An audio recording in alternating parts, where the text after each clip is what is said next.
What is going on, YouTube? Andrew Miller from Hook'emHeadlines.com coming back at y'all today with another commitment breakdown. One of the biggest ones that I've done this year for Texas. Texas gets a big commitment this evening from five-star modern-day offensive tackle Brandon Baker, the number one offensive tackle recruit in the nation in the 2024 class. Baker joins three-star Humble Atascocita interior offensive lineman Nate Kibble and four-star North Richland Hills Richland interior offensive lineman Daniel Cruz among the three offensive linemen to commit to the Longhorns in the 2024 class. There are also two five-stars now committed to the Longhorns in the 2024 class. That includes five-star Duncanville edge rusher Colin Simmons, along with five-star modern-day offensive tackle Brandon Baker. Baker is the number one offensive tackle recruit in the nation in the 2024 class in the 24/7 Sports Composite and the On3 industry ranking. He picked Texas over offers from Nebraska, Ohio State, Oregon, and then Florida State were the other four schools to round out his top five. There are quite a few factors I think that went into this recruitment, but when it comes to Texas being able to sell offensive line development, championship potential at this point, the ability to play against great competition in the SEC, not only does Kyle Flood do a great job of selling those points, but he's also converting at the highest level in the last few cycles, because now he's landed the number one interior offensive lineman in the 2022 class, DJ Campbell, the number three offensive tackle in the 2022 class, Kelvin Banks, and now number one offensive tackle in the 2024 class, Brandon Baker. So all credit to Kyle Flood there. He's recruiting at the level Texas needs upon this transition to the SEC. And just getting a lot of guys that fit that big human mold. I'll get into the breakdown of Baker's game in a second, but just wanted to give some credit, give Flood his flowers that he so very much deserves. I did want to read off a quote from Brandon Baker. He told 24/7 Sports this. I believe this was late in the summer. I have a really good relationship with Coach Flood, and when we talk, it means something. He's a really good coach, and he's building a really strong offensive line. He thinks they're putting together something special, and he really wants me to be a part of that. When he committed this evening, Baker mentioned that development. I think he mentioned development like 3 or 4 times as a huge factor for him. And, it really caught my eye when he said that, it was huge to him that Texas beat Alabama and that he believes this Texas team can win a championship in the next 2 years. You don't hear that out of recruits very often. So clearly Sark and Flood, selling the vision and the direction of the program here in the very immediate future. I want to talk a little bit about Baker, some of the background of his game, his recruitment, things like that, his strengths, areas of improvement, and then projection and fit at Texas. And then, as always, I will round out this video with what's next for Texas in the 2024 class. So let's go ahead and get it started here. So, again, Baker, the number one offensive tackle recruit in the nation in the 2024 class. Baker is a 6'5", 300-pound offensive tackle out of Santa Ana Mater Dei High School, the number one high school program in the nation. They've been just an absolute powerhouse here the last few decades. So clearly he's faced a high level of competition there. Throughout his recruitments, you could see just how polished of an offensive tackle he is. In terms of just someone being able to come in and compete immediately, compete for a starting job. Baker does remind me of Kelvin Banks a couple of years ago. Even though Banks came in as a summer enrollee, he blew the competition away right away, was able to win that starting job at left tackle and never looked back. Banks showed that NFL potential right away. He's a guy that's a future top 10 draft pick in the NFL and freshman All-American last year. I think Baker has a similar type of potential. Texas is losing Christian Jones next year, and I'll talk more about that, how Baker will compete in Texas right away later in the video. But, I think it speaks volumes to the polish of his game, his football IQ, his length, and just how well-rounded his game is that, we're putting him in the conversation to be an immediate starter at right tackle, especially with all the depth and talent that Texas has built along the offensive line that Kyle Flood has recruited the last few cycles.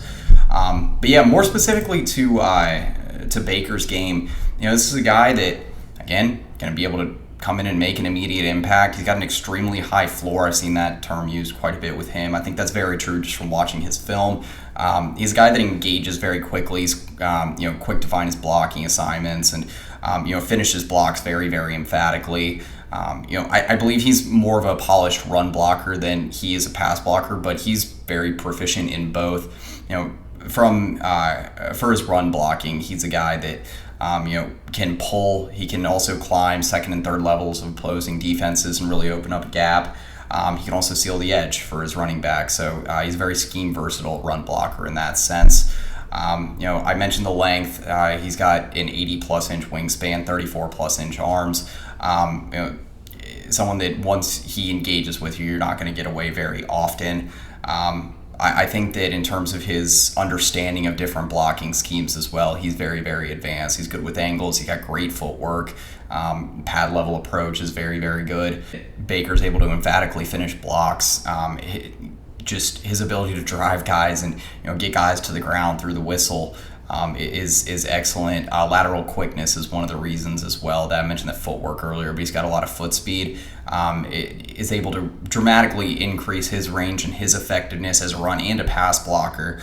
But he's also a guy that has a strong lower base, and so that adds to his drive, his ability to finish blocks, and his ability to match up with a variety of different defenders, regardless of size. The length also plays a role there. A lot of traits that helps Baker excel as a run blocker also translates to pass protection.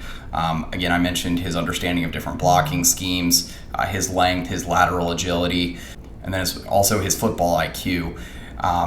He's a guy that picks up on different stunts, twist schemes pretty effectively, is able to recognize that sort of stuff. But he's got great body control, good hand placement.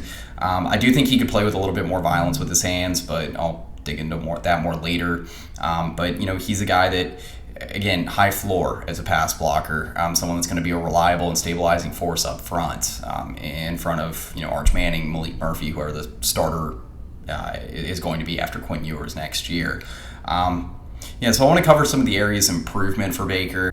While Baker is one of the most polished offensive tackle recruits in the nation that you're going to find in this class, I do think that limited physical upside will put a cap on his ceiling as an offensive tackle, maybe compared to someone like a Cam Williams or like Kelvin Banks, guys that just as athletes have very, very high upside in the NFL. But that's not to say that Baker's not going to be a guy that can be an early round draft pick in the NFL one day. I still think a guy that's 6'5" that can reach about 315, 320 pounds, if he fills out his frame, is still someone that has a very, very bright NFL future ahead. Some of the other areas of improvement for him, I still think in terms of flexibility. Again, I mentioned the hands earlier. I think he can still play with a little bit more violence in his hands, especially as a pass blocker. Those are really the main spots I have for him in terms of areas of improvement. A lot of these are pretty quick fixes. The limited physical upside is one thing, but flexibility and drive, hand placement as a pass blocker, and violence in the hands are things that, especially if he comes in as a spring enrollee, Kyle Flood and the Longhorns can work on over the course of 6 or 8 months before fall camp arrives. And then in terms of his projection and fit at Texas, I mentioned a lot, but I do think he's an immediate impact guy. I do think he's got the makings of a 3-year starter at right tackle. He should be able to come in, compete with a guy like Cam Williams for the starting reps at right tackle right away. Mentioned it earlier in the video. Christian Jones exhausts his eligibility next offseason. I think he'll be headed to the NFL, and that right tackle job is going to be open. Is going to be an open competition next year. It's really crazy to think how good Texas, how talented they're going to be at offensive tackle next year, regardless if it's Cam Williams or Brandon Baker starting there. But if it is Baker, you got 2 5-stars that are starting at offensive tackle spots that are future NFL guys. I think for Baker, a lot of times, especially for offensive linemen, that are coming in as true freshmen, you're kind of worried about the jumping competition, the heightened physicality, things like that. But, Baker's coming in after playing 4 years at Mater Dei. Mater Dei, again, the best high school football program in the nation right now. He's played excellent competition there the last few years as a starting offensive tackle.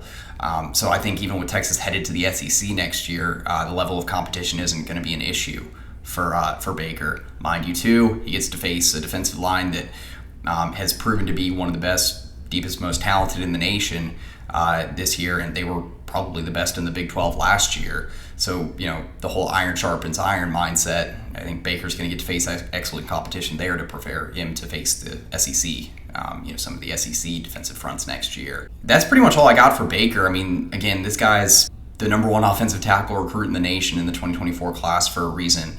One of the most talented guys out of California. I think the number 2 recruit out of California in the 24 class, and someone that, talking about guys that Texas gets that can still make an immediate impact. You got Colin Simmons in this class. You got Brandon Baker now. I think Jared Gibson is in line to potentially get some early reps next year. And Texas still very much in the works of expanding the top end of this class. That'll lead me into my next part of the video here. What's next? Texas, I think, is very much still in the process of adding 5-stars to this class this fall. A good candidate to be the next up to commit to Texas in the 2024 class is 5-star Waco Conley cornerback Kobe Black. Black has favored the Longhorns for quite a while now. Texas has been his top school, I think, since the spring. I've been waiting for a while to see him jump into this class. It seems like we've been at the brink of an announcement for him for a few months now, and I think we are moving closer to that point. He hasn't set a public decision timeline yet, but it wouldn't surprise me if, say, mid-October, he's in this class. Another big guy to watch, another big priority for Texas, 5-star St. Louis University wide receiver Ryan Wingo, the number 2 wide receiver in the nation in the 2024 class in the 24/7 Sports Composite. Wingo was on a visit to Texas last weekend for the Wyoming game. Had a great experience there. Spent time with Sark wide receivers coach Chris Jackson. Brought his mom and a lot of family members along as well. It sounds like there's a possibility he ends up at Texas for the Red River game on October 7th. But we'll continue to follow that. That looks like a Texas-Mizzou battle, but it seemed like Texas is at the edge there for the last couple of weeks. A few other guys that I think are interesting right now, 4-star edge rusher out of Tampa, Florida, Carroll Day High School, Solomon Williams. He is planning an official visit potentially for the Kansas game this weekend. I know he's got some family matters that he's attending to right now from what's been reported, but so some more important things there right now. But, I think Texas is right there with Alabama for Solomon Williams. 4-star Texas A&M offensive tackle commit, Beaumont United product. Weston Davis is set to take a visit for the Kansas game next weekend. Also, it looks like 4-star interior offensive lineman and Auburn commit. DeAndre Carter could be taking a visit. So, Texas still looking, I think still looking to get 4 guys along the offensive line in this class. And, they really have a good 3 or a solid group of 3 right now. 2 potential starters, I think, with Daniel Cruz. I think Cruz is definitely going to be a starter by his second year on campus. He's a really, really talented center. Really fits that Kyle Flood mold. And, Kibble, long-term, really high upside guy, I think. Kind of like a lot of the guys Texas got in the 2023 class that, might not be the highest rated recruits, but definitely could be starters 3 or 4 years down the line. And then, if they get a guy like Davis, high 4-star, Carter, really, really big, like 6'6", 350 pound interior offensive lineman, another high 4-star guy.